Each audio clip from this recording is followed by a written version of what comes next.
The Church's work or expression of mercy really has a long and a rich history in the LCMS, really dating back to the very pastoral care and care of people that our first president, Dr. C.F.W. Walther, both as a parish pastor and the way he taught his students, was that God has commanded us to care for and love our neighbors. That changes and is nuanced over the years and what kinds of needs that we're faced with. So, for example, 1 year ago, we had no idea that we would be helping our global partners respond to real suffering because of the Ebola virus. So what drives our work is that we are responsive to needs that are in our districts, our congregations, for our church workers, and our global partners.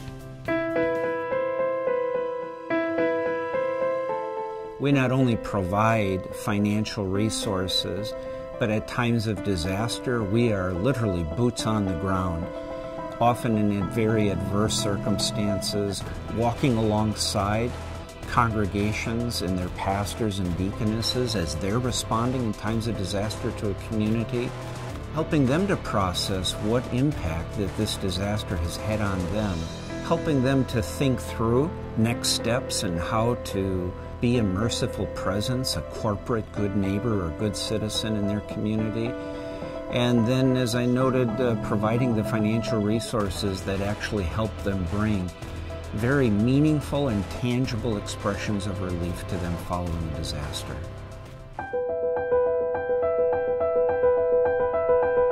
Our life and health ministries really speaks in a culture of death and disregard at times for humanity and what it means to be a human being. We advocate for those who don't have a voice. We try to address and equip local congregations so that they can emphasize wellness and wholeness that Christ brings through care of body and soul. We provide opportunities through Mercy medical teams. Our Office of International Mission provides opportunities for short-term mission teams. Our church's work of mercy also includes our district and congregational services, which encompasses our gospel seeds, which really helps equip congregations to get out into their neighborhoods, into their local community, and to hear directly from the neighbors what it is that they're in need of so the church knows how to respond appropriately. Specialized pastoral ministry includes our Synod's institutional chaplains, our pastoral counselors, our emergency services chaplains. These are men and women who are meeting with people at very vulnerable and oftentimes scary times in life. And so they bring a listening ear, they bring compassion and understanding. They speak words of the gospel and hope and encouragement to them.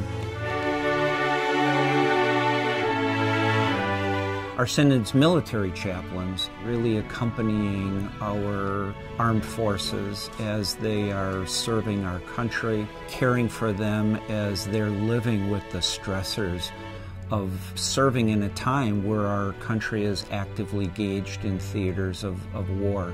But even beyond that, through our Operation Barnabas, we equip pastors and local congregations to be centers of care in their community for our veterans, but also the families of veterans, those who take care of veterans when they return from areas of engagement. We also care for our church workers, both those who are retired and are living on very limited resources, assisting them through Veterans of the Cross, and also for our active and current rostered workers that are facing some unusual emergency short-time relief needs, and we provide care for them. Probably one of the hallmarks of a Lutheran expression of mercy is that our care of people is always connected to the care of their souls. If we were to only show mercy and care to people without regard for their soul or to attend their soul, then really we ought to close our doors and fold up shop and let others do that. But as I noted earlier in Jesus' ministry, as he preached the gospel and also tended to people's afflictions, that is the model to replicate, and that is the work that Christ has given to us.